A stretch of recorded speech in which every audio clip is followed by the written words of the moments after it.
শুনছেন গল্প স্বল্প 100.1 FM গোল্ডে। রাজপুতানার রাজাদের বীরত্বের কাহিনী যেখানে তার নিজস্ব আঙ্গিকে তুলে ধরেছেন তিনি। বাংলার চিত্রশিল্পের রেনেসাঁ যুগের অন্যতম পথিকৃৎ অবনীন্দ্রনাথ ঠাকুর গল্প লেখনের ক্ষেত্রেও এক অনন্য কথন শৈলী নির্মাণ করেছিলেন। শিশু ও কিশোর মনের উপযোগী ভাষায় যেন শব্দের মাধ্যমে ছবি এঁকেছেন তিনি। ভারত বিখ্যাত পেইন্টিংয়ের পাশাপাশি ক্ষীরের পুতুল, বুড়ো আংলা, রাজকাহিনী, বাংলার ব্রত সহ বহু বিখ্যাত বই লিখেছেন তিনি। প্রসঙ্গত বলে নেওয়া দরকার, এই কাহিনীতে রয়েছে লেখকের নিজস্ব ইতিহাস চেতনা আর লিখন শৈলীর মিশেল। এই গল্পের মাধ্যমে কোনোভাবেই কোনো জাতি, জনজাতি, সম্প্রদায় বা ব্যক্তিকে আঘাত বা উপহাস করা হচ্ছে না।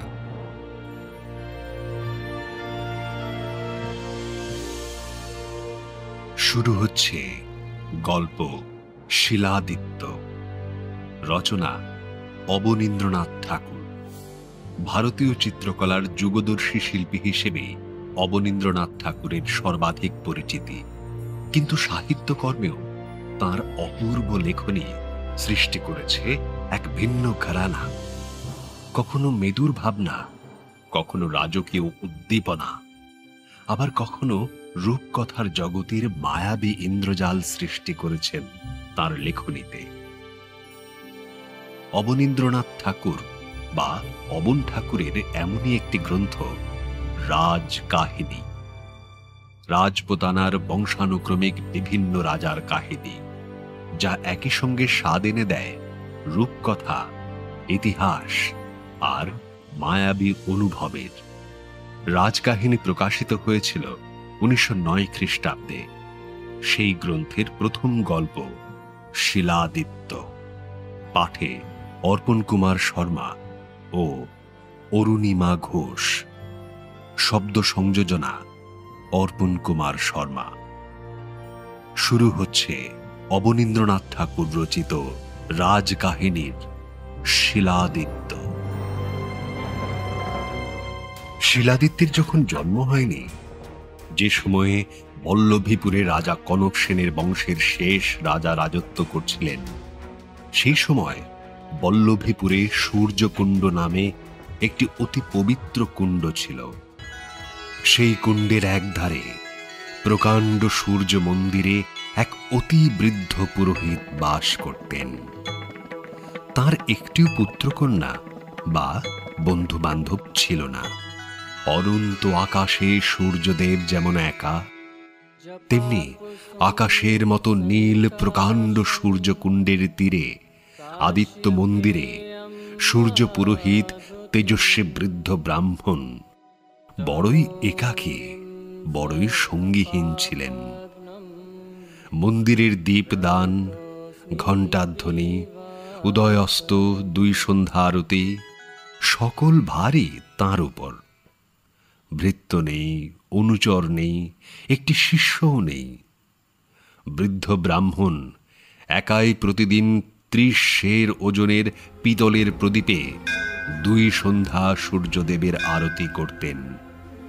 প্রতিদিনই সেই শীর্ণ হাতে রাক্ষস রাজার রাজমুকুটের মতো মন্দিরের প্রকাণ্ড ঘণ্টা বাজাতেন। আর মনে মনে ভাবতেন, যদি একটি সঙ্গী পাই তবেই বৃদ্ধ বয়সে তার হাতে সমস্ত ভার দিয়ে নিশ্চিন্ত হই। সূর্যদেব ভক্তের মনোবাঞ্ছা পূর্ণ করলেন। একদিন পৌষ মাসের প্রথমে ঘন কুয়াশায় চারদিক অন্ধকার ছিল। সূর্যদেব অস্ত গেছেন। বৃদ্ধ পুরোহিত সন্ধ্যার আরতি শেষ করে ভীমের বুক পাটাখানার মতো প্রকাণ্ড মন্দিরের লোহার কপাট বহু কষ্টে বন্ধ করেছেন। এমন সময় ম্লান মুখে একটি ব্রাহ্মণ কন্যা তার সম্মুখে উপস্থিত হল। পরনে ছিন্নবাস, কিন্তু অপূর্ব সুন্দরী। বোধ হল যেন শীতের ভয়ে একটি সন্ধ্যা তারা সূর্য মন্দিরে আশ্রয় যায়। ব্রাহ্মণ দেখলেন কন্যাটি সুলক্ষণা, অথচ তার বিধবার বেশ। তিনি জিজ্ঞাসা করলেন, কে তুমি? কি চাও? তখন সে ব্রাহ্মণ বালিকা কমল কলির মতো ছোট দুইখানি হাত জোড় করে বললে, প্রভু, আমি আশ্রয় চাই। ব্রাহ্মণ কন্যা, গুর্জর দেশের বেদবিদ ব্রাহ্মণ দেবাদিত্যের একমাত্র কন্যা আমি।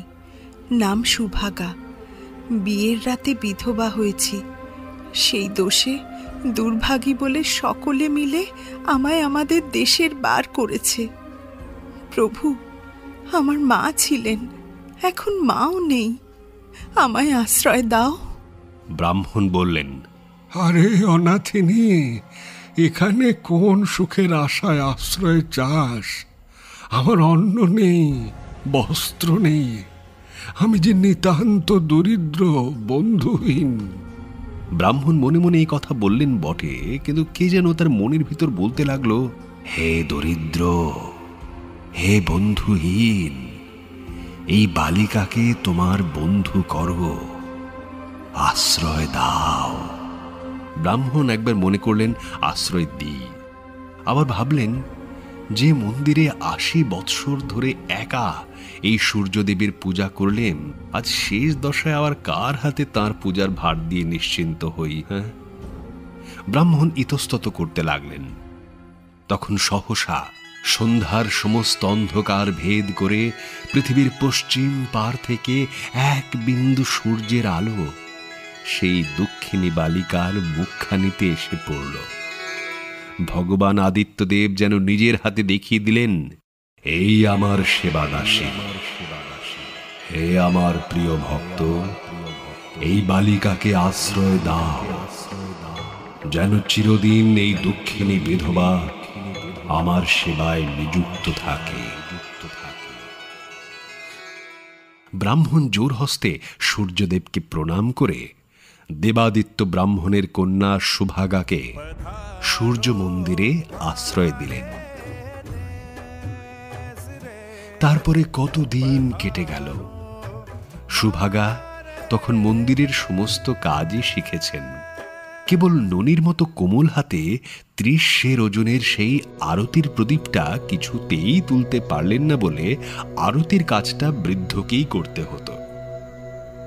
একদিন সুভাগা দেখলেন বৃদ্ধ ব্রাহ্মণের জীর্ণ শরীর যেন ভেঙে পড়েছে, আরতির প্রদীপ শীর্ণ হাতে টলে পড়ছে। সেই দিন সুভাগা বল্লভীপুরের বাজারে গিয়ে ১ সের ওজনের একটি ছোট প্রদীপ নিয়ে এসে বললেন, পিতা, আজ সন্ধ্যার সময় এই প্রদীপে সূর্যদেবের আরতি করুন। ব্রাহ্মণ একটু হেসে বললেন, সকালে যে প্রদীপে দেবতার আরতি আরম্ভ করেছি, সন্ধ্যাতেও সেই প্রদীপে দেবতার আরতি করা চাই। নতুন প্রদীপ তুলে রাখো, কাল নতুন দিনে নতুন প্রদীপে সূর্যদেবের আরতি হবে। সেই দিন ঠিক দ্বিপ্রহরে সূর্যের আলোয় যখন সমস্ত পৃথিবী আলোময় হয়ে গেছে, সেই সময় ব্রাহ্মণ সুভাগাকে সূর্য মন্ত্র শিক্ষা দিলেন। সদা সবিতৃ মণ্ডল মধ্যবর্তী নারায়ণ সরসিজাসন সন্নিবিষ্টঃ কেয়ূরবান মকর কুণ্ডলবান কিরীটি হারি হিরণ্ময় বপুধৃত শঙ্খ চক্রঃ। যে মন্ত্রের গুণে সূর্যদেব স্বয়ং এসে ভক্তকে দর্শন দেন, যে মন্ত্র জীবনে একবার ছাড়া ২ বার উচ্চারণে নিশ্চয় মৃত্যু। তারপর সন্ধিক্ষণে সন্ধ্যার অন্ধকারে আরতি শেষে নিভন্ত প্রদীপের মতো ব্রাহ্মণের জীবন প্রদীপ ধীরে ধীরে নিভে গেল। সূর্যদেব সমস্ত পৃথিবী অন্ধকার করে অস্ত গেলেন। সুভাগা একলা পড়লেন। প্রথম দিন কতক সুভাগা বৃদ্ধের জন্য কেঁদে কেঁদে কাটালেন। তারপর দিন কতক নিজের হাতে জঙ্গল পরিষ্কার করে মন্দিরের চারদিকে ফলের গাছ, ফুলের গাছ লাগাতে কেটে গেল। আরও কতদিন মন্দিরের পাথরের দেয়াল মেঝে ঘষে পরিষ্কার করে তার গায়ে লতা পাতা, ফুল, পাখি, হাতি, ঘোড়া, পুরাণ, ইতিহাসের পট লিখতে চলে গেল। শেষে সুভাগার হাতে আর কোনো কাজ রইল না। তখন তিনি সেই ফলের বাগানে ফুলের মালঞ্চে একা একাই ঘুরে বেড়াতেন। ক্রমে যখন সেই নতুন বাগানে দুটি একটি ফল পাকতে আরম্ভ হলো, দুটি একটি ফুল ফুটতে লাগলো, তখন ক্রমে দু একটি ছোট পাখি, গুটি কতক রঙিন প্রজাপতি, সেই সঙ্গে এক পাল ছোট বড় ছেলে মেয়ে দেখা দিলে। প্রজাপতি শুধু একটুখানি ফুলের মধু খেয়ে সন্তুষ্ট ছিল, পাখি শুধু দু একটা পাকা ফল ঠোকরাতো মাত্র, কিন্তু সেই ছেলের পাল ফুল ছিঁড়ে ফল পেড়ে ডাল ভেঙে চুরমার করত। সুভাগা কিন্তু কাকেও কিছু বলতেন না, হাসি মুখে সকল উৎপাত সহ্য করতেন। গাছের তলায় সবুজ ঘাসে নানা রঙের কাপড় পরে ছোট ছোট ছেলে মেয়ে খেলে বেড়াত। দেখতে দেখতে সুভাগার দিনগুলো আনমনে কেটে যেত। ক্রমে বর্ষা এসে পড়ল। চারিদিকে কালো মেঘের ঘটা, বিদ্যুতের ছটা আর গুরু গুরু গর্জন। সেই সময় একদিন খুরের মতো পূবের হাওয়া সুভাগার নতুন বাগানে ফুলের বোঁটা কেটে পাতা ঝরিয়ে তার সাধের মালঞ্চ শূন্য প্রায় করে শনশন শব্দে চলে গেল। পাখির ঝাঁক হাওয়ার মুখে উড়ে গেল। প্রজাপতির ভাঙা ডানা ফুলের পাপড়ির মতো চারিদিকে ছড়িয়ে পড়ল। ছেলের পাল কোথায় অদৃশ্য হল। সুভাগা তখন সেই ধারা শ্রাবণে একা বসে বসে বাপ মায়ের কথা, শ্বশুর শাশুড়ির নিষ্ঠুরতা আর বিয়ের রাত্রের সুন্দর বরের হাসি মুখের কথা মনে করে কাঁদতে লাগলেন। আর মনে মনে ভাবতে লাগলেন, হায়, এই নির্জনে সঙ্গীহীন বিদেশে কেমন করে সারা জীবন কাটাবো। হরিণীর চোখের মতো সুভাগার কালো কালো দুটি বড় বড় চোখ অশ্রুজলে ভরে উঠল। তিনি পূবে দেখলেন অন্ধকার, পশ্চিমে অন্ধকার, উত্তর দক্ষিণে চারিদিকে অন্ধকার। মনে পড়ল এমনই অন্ধকারে একদিন তিনি সেই মন্দিরে আশ্রয় নিয়েছিলেন। আজও সেদিনের মতো অন্ধকার, সেই বাদলার হাওয়া, সেই নিঃশব্দ প্রকাণ্ড সূর্য মন্দির। কিন্তু হায়, কোথায় আজ সেই বৃদ্ধ ব্রাহ্মণ যিনি সেই দুর্দিনে অনাথিনী অভাগিনী সুভাগাকে আশ্রয় দিয়েছিলেন। সুভাগার কালো চোখ থেকে দুই ফোঁটা জল দুই বিন্দু বৃষ্টির মতো অন্ধকারে ঝরে পড়ল। সুভাগা মন্দিরের সমস্ত দুয়ার বন্ধ করে প্রদীপ জ্বালিয়ে ঠাকুরের আরতি করলেন।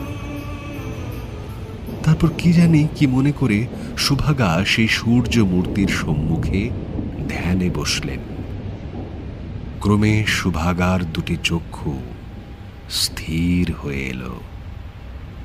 চারিদিক থেকে ঝড়ের ঝঞ্ঝনা, মেঘের কড়মড়ি ক্রমে যেন দূর হতে বহু দূরে সরে গেল। সুভাগার মনে আর কোনো শোক নেই, কোনো দুঃখ নেই। তার মনের অন্ধকার যেন সূর্যের তেজে ছিন্ন ভিন্ন হয়ে গেছে। সুভাগা ধীরে ধীরে ভয়ে ভয়ে বৃদ্ধ ব্রাহ্মণের কাছে শেখা সেই সূর্য মন্ত্র উচ্চারণ করলেন। তখন সমস্ত পৃথিবী যেন জেগে উঠল। সুভাগা যেন শুনতে পেলেন চারিদিকে পাখির গান, বাঁশির তান, আনন্দের কোলাহল। তারপর গুরু গুরু গভীর গর্জনে সমস্ত আকাশ কাঁপিয়ে চারিদিক আলোয় আলোকময় করে সেই মন্দিরের পাথরের দেয়াল, লোহার দরজা যেন আগুনে আগুনে গলিয়ে দিয়ে 7টা সবুজ ঘোড়ার পিঠে আলোর রথে কোটি কোটি আগুনের সমান জ্যোতির্ময় আলোময় সূর্যদেব দর্শন দিলেন। সে আলো, সে জ্যোতি মানুষের চোখে সহ্য হয় না। সুভাগা দুহাতে মুখ ঢেকে বললেন, হে দেব, রক্ষা করো, ক্ষমা করো, সমস্ত পৃথিবী জ্বলে যায়। সূর্যদেব বললেন, ভয় নেই বৎসে, বর প্রার্থনা কর। বলতে বলতে সূর্যদেবের আলো ক্রমশ ক্ষীণ হয়ে এলো। একটুখানি রাঙা আভা সধবার সিঁদুরের মতো সুভাগার সিঁথি আলো করে রইল। তখন সুভাগা বললেন, প্রভু, আমি পতিপুত্রহীনা, বিধবা, অনাথিনী, বড়ই একাকিনী। আমাকে এই বর দাও যেন এই পৃথিবীতে আমার আর না থাকতে হয়। সমস্ত জ্বালা যন্ত্রণা থেকে মুক্ত হয়ে আজই তোমার চরণতলে আমার মরণ হোক। সূর্যদেব বললেন, বৎসে, দেবতার বরে মৃত্যু হয় না, দেবতার অভিশাপে মৃত্যু হয়। তুমি বর প্রার্থনা করো। তখন সুভাগা সূর্যদেবকে প্রণাম করে বললেন, প্রভু, যদি বর দিলে তবে আমাকে একটি ছেলে আর একটি মেয়ে দাও। আমি তাদের মানুষ করি। ছেলেটি তোমার মতো তেজস্বী হবে, মেয়েটি হবে চাঁদের কণার মতো সুন্দরী। সূর্যদেব তথাস্তু তথাস্তু তথাস্তু বলে অন্তর্ধান করলেন। ধীরে ধীরে সুভাগার চোখে ঘুম এলো। সুভাগা পাষাণের উপর আঁচল পেতে শুয়ে পড়লেন। চারিদিকে ঝমঝম করে বৃষ্টি নামল। তখন ভোর হয়ে এসেছে। সুভাগা ঘুমের ঘরে শুনতে লাগলেন তাঁর সেই ভাঙা মালঞ্চে দুটি ছোট পাখি কি সুন্দর গান ধরেছে। ক্রমে সকালবেলার একটুখানি সোনার আলো সুভাগার চোখে পড়ল। তিনি তাড়াতাড়ি উঠে বসলেন। আঁচলে টান পড়ল। চেয়ে দেখলেন কচি দুটি ছেলে মেয়ে কোলের কাছে ঘুমিয়ে আছে। সূর্যদেবের বর সফল হল। সুভাগা দেবতার মতো সুন্দর সন্তান দুটি কোলে নিলেন। সকল লোকের চোখের আড়ালে নির্জন মন্দিরে জন্ম হল বলে সুভাগা দুজনের নাম দিলেন গায়েব, গায়েবী। সুভাগা গায়েব আর গায়েবীকে বুকে নিয়ে মন্দিরের বাইরে এলেন। তখন পূবে সূর্যদেব উদয় হচ্ছিলেন, পশ্চিমে চাঁদ অস্ত যাচ্ছিলেন। সুভাগা দেখলেন গায়েবের মুখে সূর্যের আলো ক্রমে ফুটে উঠতে লাগল, আর গায়েবীর কালো চুলে চাঁদের জ্যোৎস্না ধীরে ধীরে নিভে গেল। তিনি মনে মনে বুঝলেন গায়েবীকে এই পৃথিবীতে বেশি দিন ধরে রাখা যাবে না।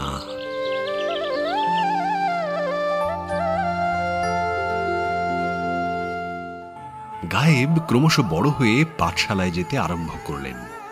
সে সময় গায়েবী মায়ের কাছে বসে মন্দিরের কাজকর্ম শিখতে লাগলেন। গায়েব যেমন দুরন্ত দুর্দান্ত, গায়েবী তেমনি শিষ্ট শান্ত।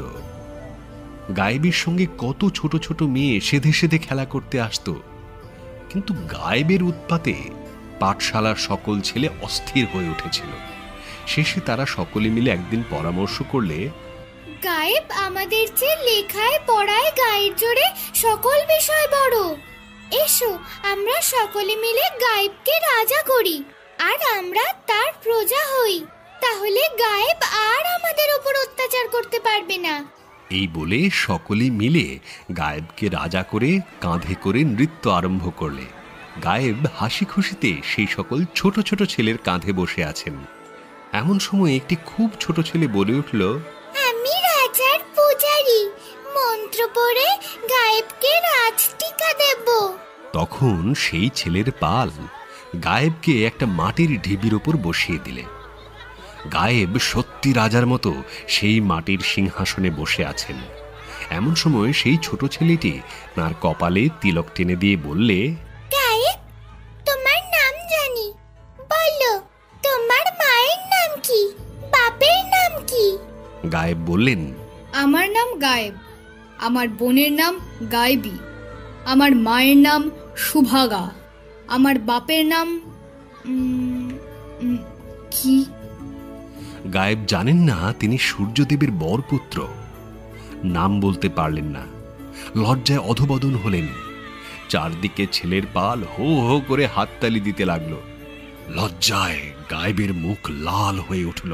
তখন এক পদাঘাতে সেই মাটির সিংহাসন চূর্ণ করে চড় চাপড়ে ছোট ছেলেদের ফোলা গাল বেশি করে ফুলিয়ে রাগে কাঁপতে কাঁপতে গায়েব একেবারে দেব মন্দিরে উপস্থিত হলেন। সুভাগা গায়েবীর হাতে পিতলের একটি ছোট প্রদীপ দিয়ে কেমন করে সূর্যদেবের আরতি করতে হয় শিখিয়ে দিচ্ছিলেন। এমন সময় ঝড়ের মতো গায়েব এসে পিতলের প্রদীপটা কেড়ে নিয়ে টান মেরে ফেলে দিলেন। নিরেট পিতলের প্রদীপ পাথরের দেওয়ালে লেগে ঝনঝন শব্দে চুরমার হয়ে গেল। সেই সঙ্গে সূর্যদেবের মূর্তি আঁকা একখানা কালো পাথর সেই দেওয়াল থেকে খসে পড়ল। সুভাগা বললেন, আরে উন্মাদ, এ কি করলি? সূর্যদেবের মঙ্গল আরতি ছাড়খাড় করে দেবতার অপমান করলি। গায়েব বললেন, দেবতাও বুঝি নে, সূর্যও বুঝি নে, বলো আমি কার ছেলে? না হলে আজ তোমার সূর্যের মূর্তি কুণ্ডের জলে ডুবিয়ে দেব। যদিও প্রকাণ্ড সেই সূর্য মূর্তি ভীম এলেও তুলতে পারতেন না, তবু গায়েবের বীর দর্প দেখে সুভাগার মনে হলো কি জানি কি করে। তিনি তাড়াতাড়ি গায়েবের দুটি হাত ধরে বললেন, বাছা, শান্ত হ, স্থির হ, আর সূর্যদেবের অপমান করিস নে। পিতার নামে কি কাজ? আমি তোর মা আছি, গায়েবী তোর বোন, আর তোর কিসের অভাব? তখন গায়েব কাঁদতে কাঁদতে বললেন, তবে কি বা? আমি নীচ, জঘন্য, অপবিত্র পথের ধুলো, ভিখারির অধম। কথাগুলো তীরের মতো সুভাগার বুকে বাজল। তিনি দুই হাতে মুখ ঢেকে বসে পড়লেন। মনে মনে ভাবলেন, হায় ভগবান, কি করলে? এ দুরন্ত ছেলেকে কেমন করে বোঝাই? কি বলে প্রবৃত্তি? গায়েব গায়েবী নীচ নয়, অপবিত্র নয়, সূর্যের সন্তান, সকলের চেয়ে পবিত্র। এ কথায় কে বিশ্বাস করবে? সুভাগার সূর্য মন্ত্রের কথা একবার স্মরণ হলো, কিন্তু যখন ভাবলেন যে দুইবার মন্ত্র উচ্চারণ করলে নিশ্চয় মৃত্যু, এই কচি বয়সে গায়েব গায়েবীকে একা ফেলে পৃথিবী ছেড়ে চিরকালের মতো চলে যেতে হবে, তখন তার মায়ের প্রাণ কেঁদে উঠল। সুভাগা বললেন, বাছা, কথা রাখ, ক্ষান্ত দে, চল আমরা অন্য দেশে চলে যাই। সূর্যদেবকেই তোদের পিতা বলে জেনে রাখ। গায়েব ঘাড় নাড়লেন, বিশ্বাস হয় না। তখন সুভাগা বললেন, তবে মন্দিরের সমস্ত দরজা বন্ধ কর। এখনই তোদের পিতাকে দেখতে পাবি, কিন্তু হায়, আমাকে আর ফিরে পাবি না। সুভাগার দুই চোখে জল পড়তে লাগলো। গায়েবী বললে, ভাই, মাকে কেন কষ্ট দাও? গায়েব উত্তর না দিয়ে মন্দিরের সমস্ত দরজা বন্ধ করে দিলেন।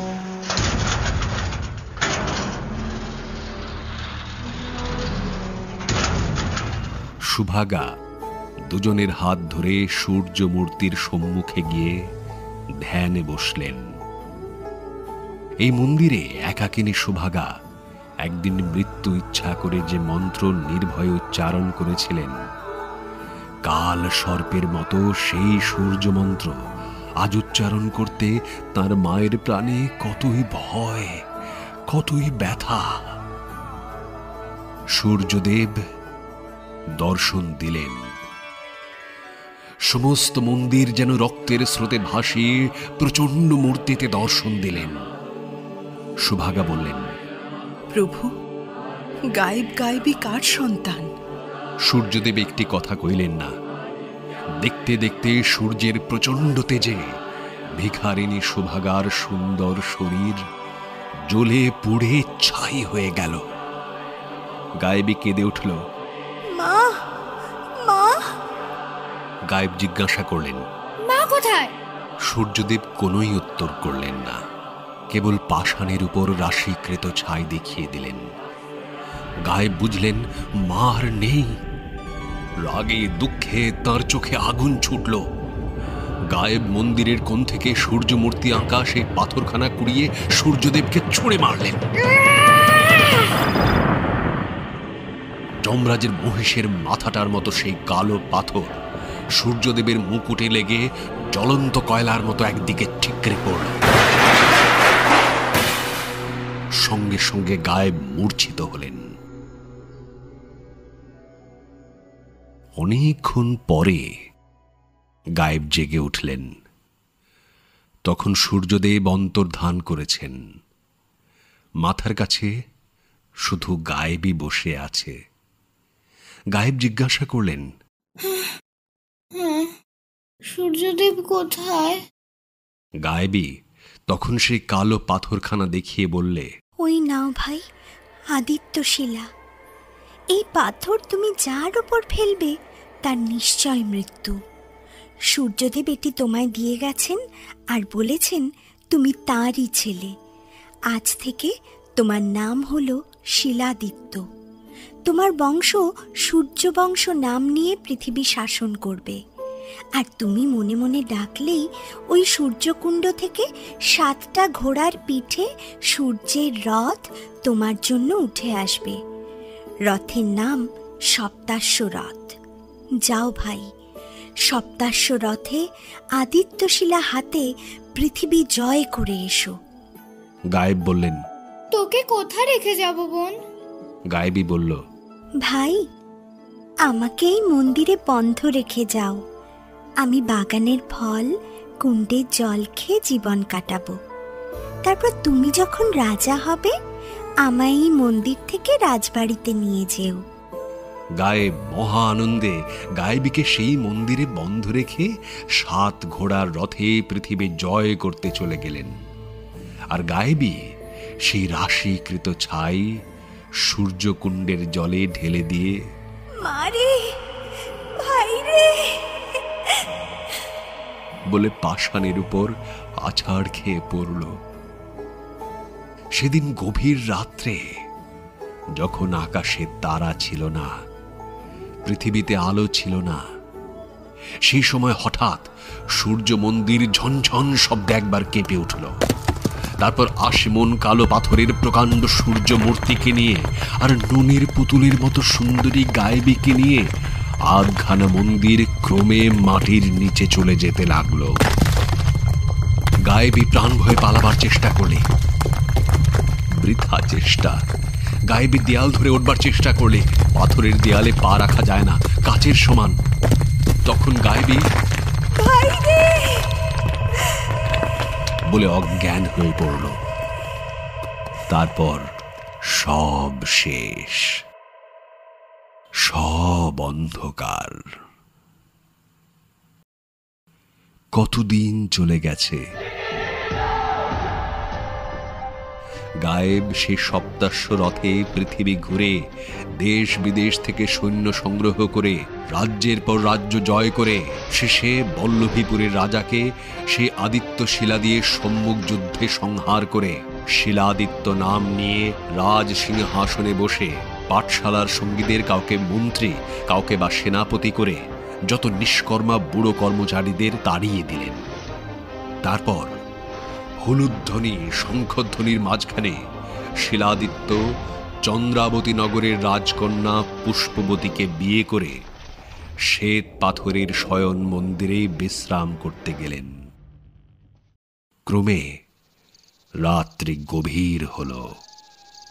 কোনো দিকে সারা শব্দ নেই।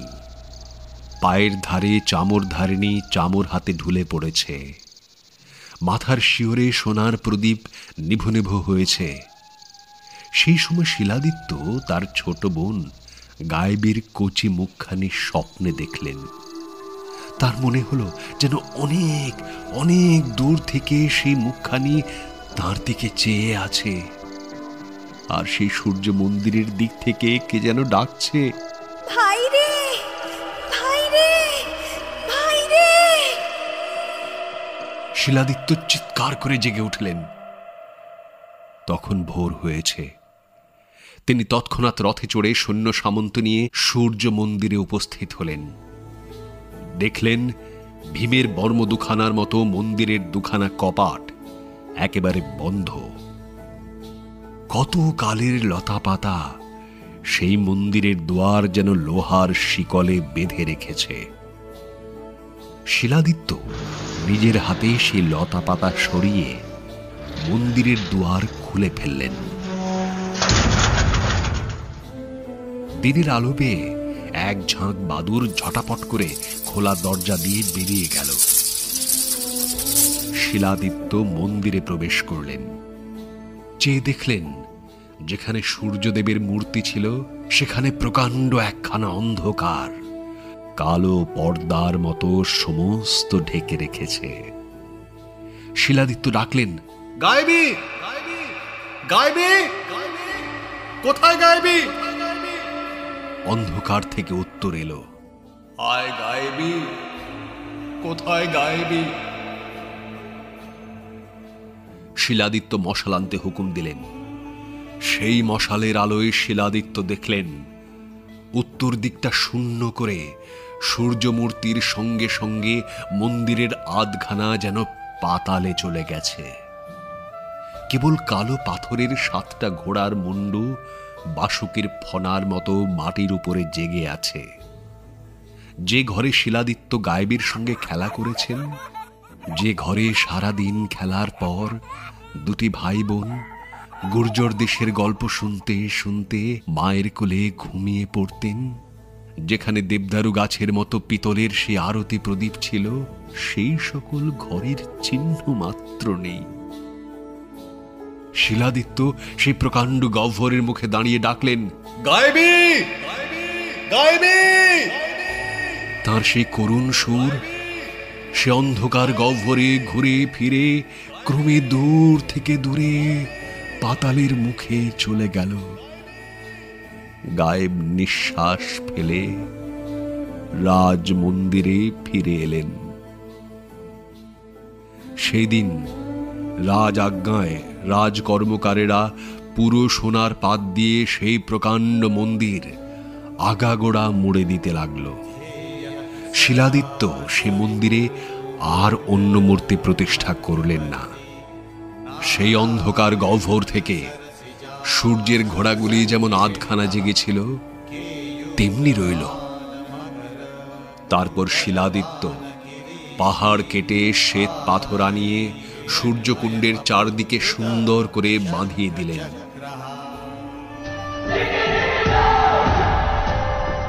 যখনই কোনো যুদ্ধ উপস্থিত হয়, শিলাদিত্য সেই সূর্যকুণ্ডের তীরে সূর্যের উপাসনা করতেন। তখনই তার জন্য সপ্তাশ্ব রথ জল থেকে উঠে আসত। শিলাদিত্য সেই রথে যখন যে যুদ্ধে গিয়েছেন, সেই যুদ্ধেই তার জয় হয়েছে। শেষে এক বিশ্বাসঘাতক মন্ত্রী, যাকে তিনি সবচেয়ে বিশ্বাস করতেন, সবচেয়ে ভালোবাসতেন, সেই তার সর্বনাশ করলে। সেই মন্ত্রী ছাড়া পৃথিবীতে কেউ জানত না শিলাদিত্যর জন্য সূর্যকুণ্ড থেকে সপ্তাশ্ব রথ উঠে আসে। সিন্ধু পারে শ্যামনগর থেকে পারদ নামে অসভ্য একদল জবন যখন বল্লভীপুর আক্রমণ করলে, তখন সে বিশ্বাসঘাতক তুচ্ছ পয়সার লোভে সেই অসভ্যদের সঙ্গে ষড়যন্ত্র করে গোরক্তে সেই পবিত্র কুণ্ড অপবিত্র করলে। শিলাদিত্য যুদ্ধের দিন যখন সেই সূর্যকুণ্ডের তীরে সূর্যের উপাসনা করতে লাগলেন, তখন আগেকার মতো নীল জল ভেদ করে দেবরথ উঠে এলো না।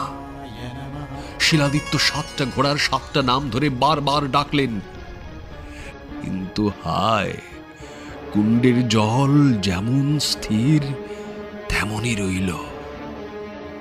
শিলাদিত্য হতাশ হয়ে রাজরথে শত্রুর সম্মুখে উপস্থিত হলেন, কিন্তু সেই যুদ্ধেই তার প্রাণ গেল।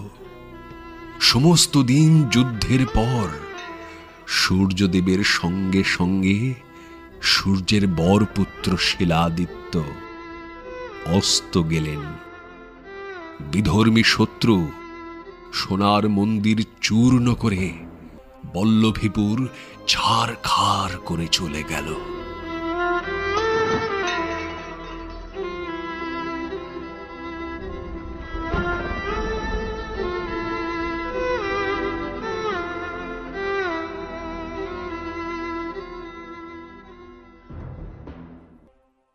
এতক্ষণ শুনলেন গল্প শিলাদিত্য।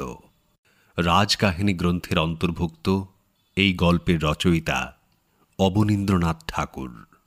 পাঠে ছিলাম অর্পণ কুমার শর্মা ও অরুণিমা ঘোষ। শব্দ সংযোজনা অর্পণ কুমার শর্মা।